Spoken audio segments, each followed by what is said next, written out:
আসসালামু আলাইকুম everyone, welcome to ওবিস green world. আজ ওয়েদারটা খুব সুন্দর, এর জন্য ভাবলাম যে আপনাদের সাথে আমি আমার কিছু গল্প শেয়ার করি। আর এই গল্পটা হচ্ছে মূলত অ্যাডিনিয়াম সম্পর্কে। আপনারা এখন যে অ্যাডিনিয়ামটা দেখতে পাচ্ছেন, এটা আমার মাদার অ্যাডিনিয়াম, অর্থাৎ আমার শুরুর জীবনে এই অ্যাডিনিয়ামটাই ছিল। এর আগে আমি কখনোই অ্যাডিনিয়াম লাগাইনি।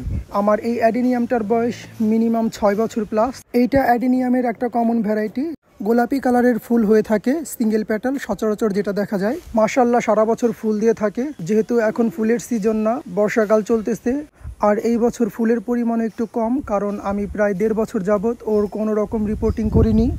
কিছুদিনের মধ্যেই ওকে রিপোর্ট করব, নতুন একটা পাত্রে বসাবো, অর্থাৎ টপে। দেখতেই পাচ্ছেন কর্ডেক্সটা কতটা মোটা এবং হেলদি। যেহেতু 6 বছর বয়সী একটা গাছ, আর প্রতি বছরই প্রচুর সিড অর্থাৎ বীজ দিয়ে থাকে। এইখান থেকে আমি অনেক বীজ সংগ্রহ করেছি এবং এই দেখতেই পাচ্ছেন আমি অনেকগুলো চারাও করেছিলাম। আর এইগুলো সব আমার গ্রাফটিংয়ের চারা। আমি সব ডবল পেটাল অ্যাডিনিয়াম গ্রাফট করেছি। আমার কাছে সব মিলিয়ে প্রায় 21 রকমের অ্যাডিনিয়াম গাছ আছে। তাছাড়াও আমার প্রায় বেশ খানিক অ্যাডিনিয়াম আছে, আপনারা দেখতেই পাচ্ছেন। এখন যেহেতু ফুল নেই, এইগুলো নতুন রিপোর্ট করেছি।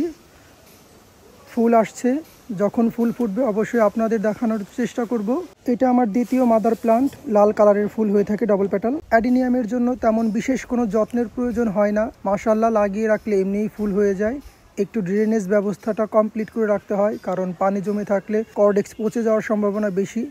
আমি সবসময় সিলেকশন বালি, ইটের গুঁড়ো, গোবর সার এইগুলো ব্যবহার করে থাকি আমি আমার মিডিয়াতে।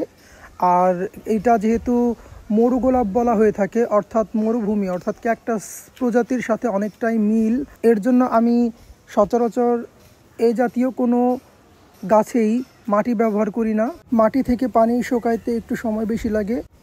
এখন পর্যন্ত আমার কোনো অ্যাডিনিয়াম গাছ পচেনি, ইনশাআল্লাহ সামনেও পচবে না। আমি প্রায় অনেকগুলো চারা গ্রাফট করেছি, ইনশাআল্লাহ শীতে ফুল চলে আসবে। আমার ইউটিউব চ্যানেল এবং ফেসবুক পেজ ফলো দিয়ে পাশে থাকবেন এবং সম্পূর্ণ ভিডিওটি দেখার জন্য ধন্যবাদ।